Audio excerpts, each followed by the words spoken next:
Hello दोस्तों, बहुत बहुत स्वागत है आपका आप ही के चैनल में। जैसा कि मैंने कहा था कि सीआरई आएगी और आ चुकी है सीआरई। इसका नोटिफिकेशन जो है वो हमने आपको पहले ही हमारे चैनल के माध्यम से दे दिया था कि ये कोई फेक न्यूज़ नहीं है। सीआरई जो है वो इसके ऑफिशियल नोटिफिकेशन पे निकली थी, तो ये जो है वो फेक नहीं है। कुछ लोगों को अभी तक डाउट हो रहा था, तो चलिए बात करते हैं इसके अंदर जो नोटिफिकेशन दे रखा है डिटेल की। बहुत सारे जो है वो मैसेजेस आ रहे थे मेरे पास कि मैम इसकी तो है वो डिटेल के थ्रू जो है वो हमें जानकारी दीजिए कि इसमें हम लोग कब तक फॉर्म भरेंगे, क्या करेंगे। तो नोटिफिकेशन जो है वो पहले से ही आ रखा है। इसका जो फॉर्म है वो भी शुरू हो चुका है, 7 तारीख को ही शुरू हो गया था। तो अभी भी अगर जिन लोगों को कन्फ्यूज़न है तो मैं इस वीडियो के माध्यम से उनका जो है वो डाउट क्लियर करने की कोशिश करूँगी। चलिए शुरू करते हैं। तो ये जो सीआरई है वो 2024 की थी। किसी डेट से जो है वो किसी रीज़न से इन्होंने नहीं निकाली थी, 2025 में निकाली है। तो ये जो सीआरई है वो 2025 की गिनी जा रही है, बट इसका नोटिफिकेशन जो है वो 2024 में ही निकलने वाला था। और इस बार जो है वो सीआरई में एम्स के अलावा दूसरे इंस्टीट्यूट भी जो है वो शामिल किए गए हैं। तो डेट की बात करें तो जो सीआरई का ऑनलाइन रजिस्ट्रेशन है, ऑनलाइन एप्लीकेशन होने वाला है, वो 31 जनवरी 2025 जो है वो लास्ट डेट रहेगी उसकी। शाम को 5 बजे तक उस दिन आप फॉर्म भर सकते हैं, लेकिन 31 जनवरी का वेट मत करिए, क्योंकि लास्ट डेट पे बहुत बार ऐसा होता है, हम बहुत सारी जो अदर वैकेंसीज होती है उसमें कि हम लोग लास्ट में फॉर्म भरेंगे, लास्ट में फॉर्म भरेंगे। 2 दिन के अंदर जो लास्ट वाले रहते हैं वो सर्वर इतना डाउन हो जाता है कि फॉर्म भरने में बहुत दिक्कत आती है। तो आप 31 जनवरी का वेट मत करिए। जिनको भी सीआरई में फॉर्म अप्लाई करना है वो अभी से कर दीजिए। फिर जो इन्होंने डेट जो है अच्छे से बता रखी है कि 7 तारीख को शुरू हुआ है, 31 तारीख तक जो है ये फॉर्म भरा जा सकता है। और जो इसका इस फॉर्म का जो आप स्टेटस देखेंगे वो 11/2/2025 तक है, कि यानी कि आपका फॉर्म कहाँ तक पहुँचा है उसको आप देख सकते हैं। अगर आपसे कोई फॉर्म भरने में गलती हो जाती है तो करेक्शन का मौका भी दिया है इन्होंने 12/2/2025 से 14/2/2025 तक। लेकिन आप कुछ भी इसमें इनकरेक्ट मत करिएगा कि आपको जो है वो ये 12 तारीख का इंतज़ार करना पड़े फिर से। आप इस फॉर्म को अच्छे से ध्यान से भरिएगा ताकि आपको करेक्शन के पास जाने की ज़रूरत ही ना पड़े।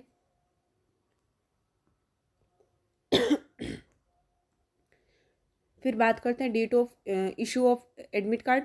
तो ये जो है वो आपको एग्ज़ामिनेशन जब होने वाला है होता है उसी टाइम पे या उसी के थोड़े दिन पहले ही जो है वो नोटिफिकेशन आ जाता है। स्किल टेस्ट जो है वो बाद में दिया जाता है जैसे ही एग्ज़ाम क्लियर करते हैं। तो कौन कौन सी जो है स्किल टेस्ट के लिए कौन कौन एलिजिबल है, तो जो एग्ज़ाम आएगी उसके बाद में ये दे दिया जाएगा। डेट ऑफ एग्जामिनेशन इन्होंने बिल्कुल क्लियर कर रखा है, 26 से लेकर 28 फरवरी तक एग्ज़ाम होगी। पिछली जो सीआरई थी उसमें भी इन्होंने एकदम क्लियर कर रखा था और उसी डेट पे एग्ज़ाम हुई थी। तो आप जो है देख लीजिए कि कितना समय है आपके पास।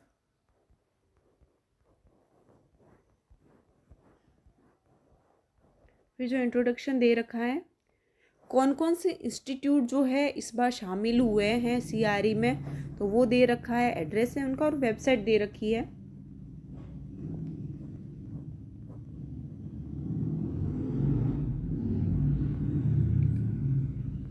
तो 28 इंस्टीट्यूट जो है वो इसमें शामिल है, इसमें देख सकते हैं आप, ऊपर जो है वो नाम दे रखे थे। और जो एप्लीकेशन प्रोसेस है वो दे रखा है कि किस तरह से आप ऑनलाइन जो है वो फॉर्म भरेंगे इसका। और अगर कौन कौन सी डेट पे है, क्लोजिंग डेट क्या रहेगी, किस तरह से आपको जो है वो फ़ोटो सिग्नेचर सब अपलोड करने हैं। सर्टिफिकेट की भी इसमें यहाँ दे रखा है, और एनओसी सर्टिफिकेट जो है जिनके लिए एप्लीकेबल है उनको भी यहाँ पे दे रखा है। एज रिलैक्सेशंस की बात करें तो यहाँ पे पूरी अच्छे से कैटेगरी के अकॉर्डिंग जो है वो एज रिलैक्सेशन दे रखा है कि किस तरह से जो है वो एज के अकॉर्डिंग या फिर आपकी कास्ट के अकॉर्डिंग रहने वाला है। बट जो सर्टिफिकेट है आपको वो रखना है, उसी के हिसाब से मिलेगा।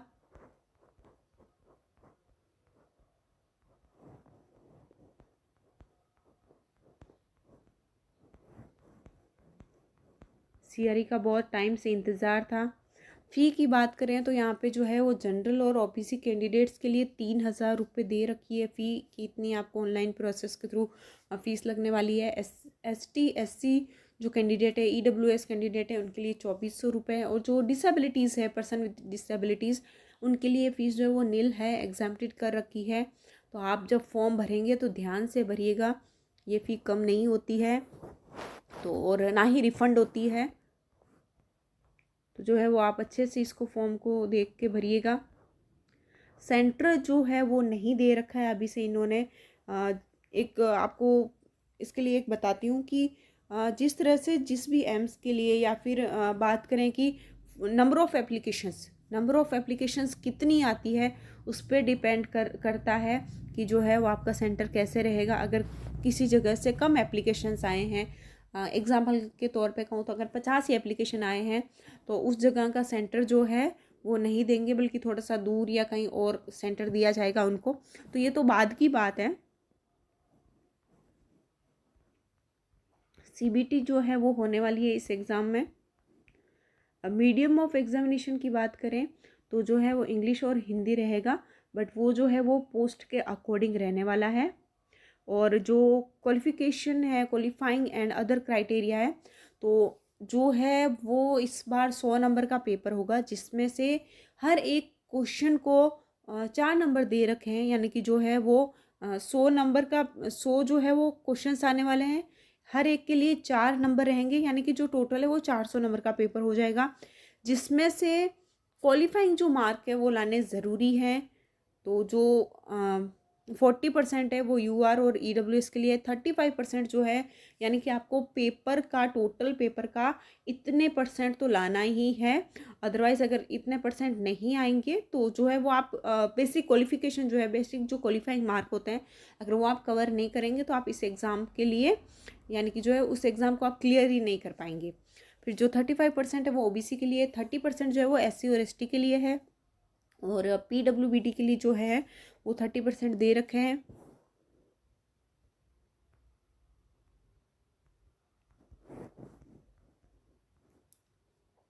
सिलेबस और लैंग्वेज दे रखा है, तो ये जो सिलेबस है वो ग्रुप के अकॉर्डिंग है। सिलेबस की बात करें तो यहाँ पे जो है वो 25 और 75 का रेशो है। तो 25 जो है आपके जो जनरल एग्जामिनेशंस रहते हैं, जैसे कि क्वांटिटिव हो गया, मैथ्स जो है, और फिर रीजनिंग हो गया, इंग्लिश या हिंदी हो गया, जो आते हैं जो भी क्वेश्चंस आते हैं उनके रिलेटेड, वो जो है वो आपको 25 में कवर करेंगे।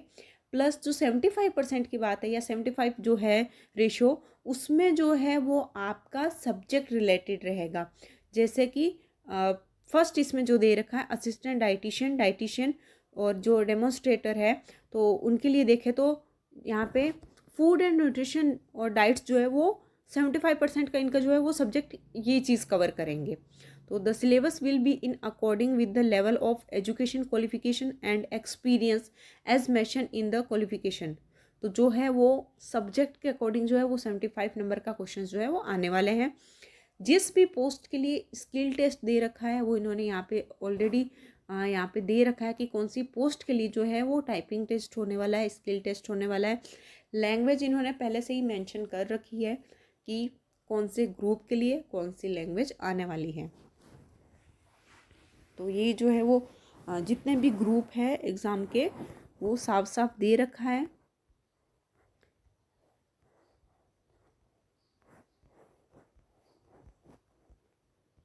ये देखिए अच्छे से इन्होंने यहाँ पे जो है क्लासिफाई किया है हर चीज़ को, कि मेन सब्जेक्ट जो है वो क्या रहने वाले हैं।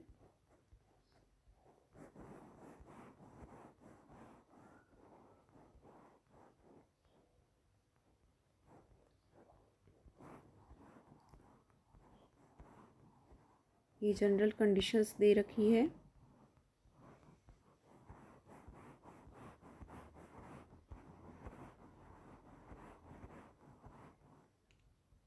और जो एनेक्स 2 है उसमें दे रखा है कि ये भी ग्रुप के हिसाब से ये कि कौन सी पोस्ट के लिए, कौन से ग्रुप के लिए क्या क्वालिफ़िकेशंस चाहिए।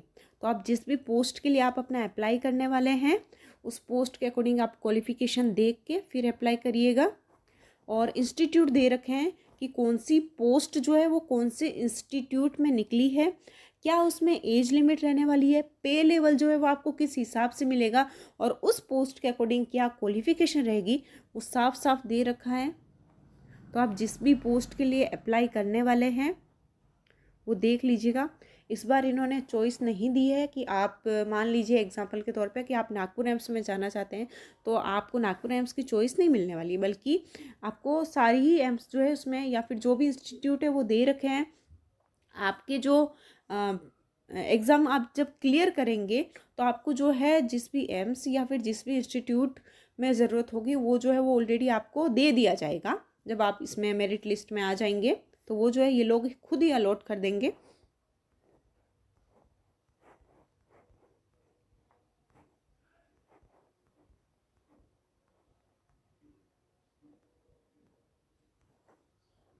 फिर जैसे सेकंड जो है असिस्टेंट, यानी कि जो NSA या असिस्टेंट एडमिनिस्ट्रेटिव ऑफिसर है, एग्जीक्यूटिव असिस्टेंट है, जूनियर एडमिनिस्ट्रेटिव ऑफिसर है, ऑफिस असिस्टेंट है। तो ये जो ग्रुप है उनके लिए कौन कौन से इंस्टीट्यूट में है, क्या एज लिमिट है, क्या पे लेवल है, क्वालिफिकेशन वगैरह सब कुछ इसमें दे रखा है। इसी तरह से इन्होंने सारी ही एम्स के लिए या फिर सारी इंस्टीट्यूट के लिए यहाँ पे अच्छे से दे रखा है कि कौन से इंस्टीट्यूट ने क्या क्वालिफ़िकेशन मांगी है।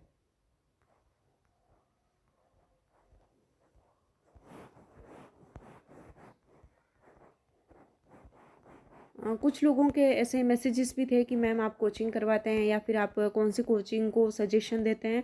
तो देखिए मैं जो है वो किसी भी कोचिंग से संबंधित नहीं हूँ, ना ही किसी कोचिंग से जुड़ी हुई हूँ। और आप जिस भी कोचिंग में तैयारी कर रहे हैं तो ये तो आप पे डिपेंड करता है कि आप कितनी आपके अंदर इच्छा शक्ति है, कितने घंटे आप पढ़ाई कर रहे हैं, किस तरह से पढ़ाई कर रहे हैं, तो आपकी क्या तैयारी है उस पे है।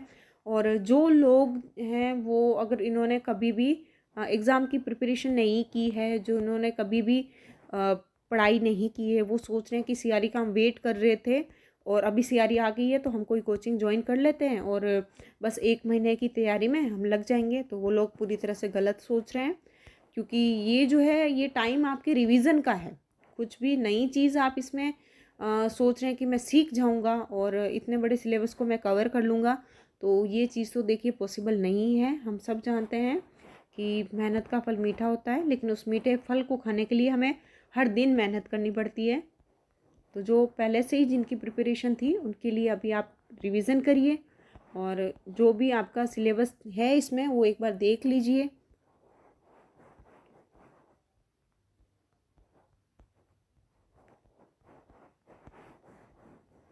अभी आप 20 दिन में नई किसी कोचिंग से जुड़ के आप अपनी प्रिपरेशन करना चाह रहे हैं तो वो तो आप खुद सोच सकते हैं कि कैसे ही पॉसिबल हो सकता है। तो ये जितनी भी पोस्ट है जिस भी लेवल की है, जिस भी इंस्टीट्यूट के अकॉर्डिंग है, इन्होंने दे रखा है अच्छे से साफ साफ।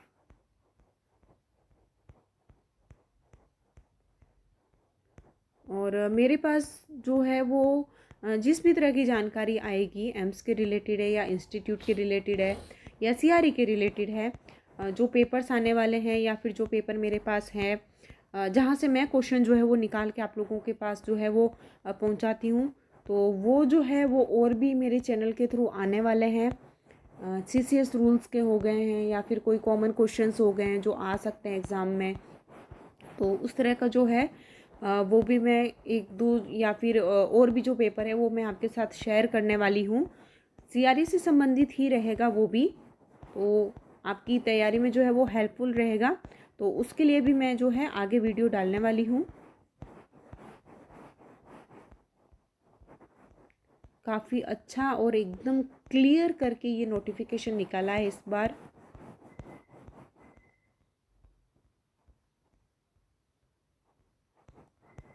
पूरा पॉइंट टू पॉइंट और सब कुछ पूरे विस्तार में दे रखा है।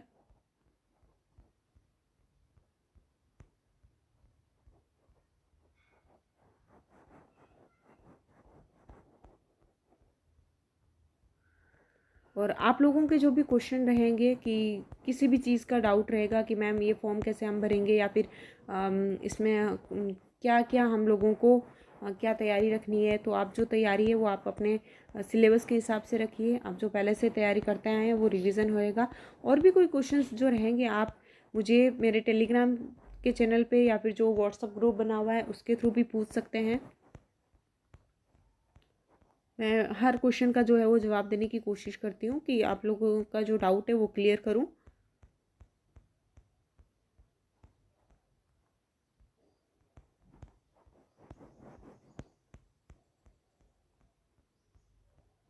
तो आप जो है अपने क्वेश्चंस जो है वो टेलीग्राम के थ्रू या फिर व्हाट्सएप के थ्रू पूछ सकते हैं।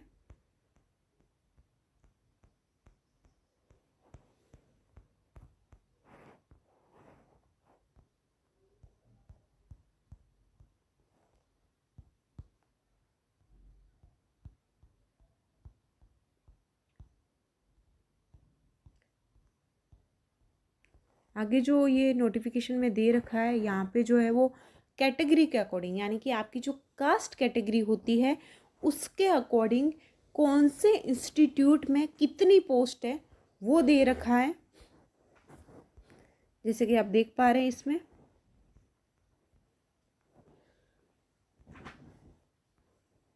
जैसे कि डेटा एंट्री ऑपरेटर है या फिर जूनियर एडमिनिस्ट्रेटिव असिस्टेंट है, एलडीसी यूडीसी है। तो अगर data entry operator grade A की बात करें तो इसकी वैकेंसी जो जोधपुर में निकली है वो एक निकली है। फिर data entry operator grade A की एम्स पटना में जो निकली है उसकी भी एक निकली है। यानी कि इन्होंने इंस्टीट्यूट के अकॉर्डिंग किस कास्ट के लिए कितनी वैकेंसी है वो क्लियरली यहाँ पे मेंशन कर रखा है। ये सारी ही पोस्ट के लिए है, कितनी भी पोस्ट निकली है जिस भी इंस्टीट्यूट में निकली है वो दे रखा है। पिछली जो सीआरई थी वो केवल एम्स के लिए ही निकली थी, उसमें केवल एम्स शामिल थी। बट जो इस बार की सीआरई है उसमें और भी इंस्टीट्यूट जो है वो शामिल किए गए हैं। तो कैटेगरी के अकॉर्डिंग भी इन्होंने बहुत अच्छे से दे रखा है।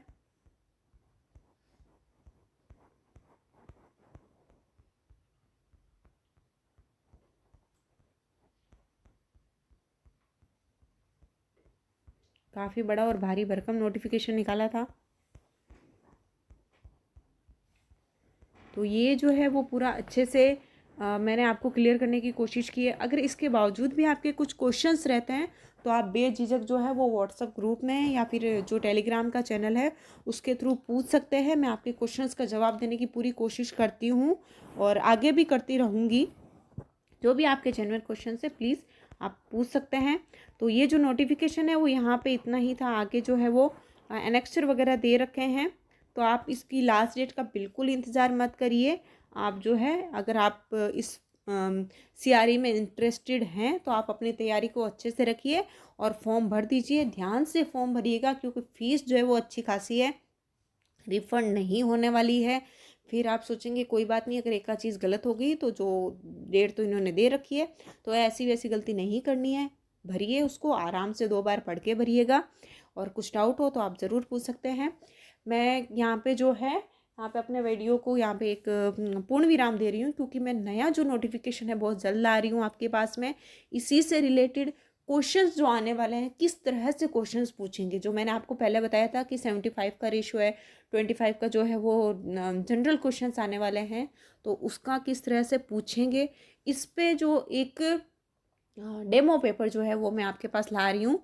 तो तैयार रहिएगा इसके लिए भी। Thanks for watching. Please like share.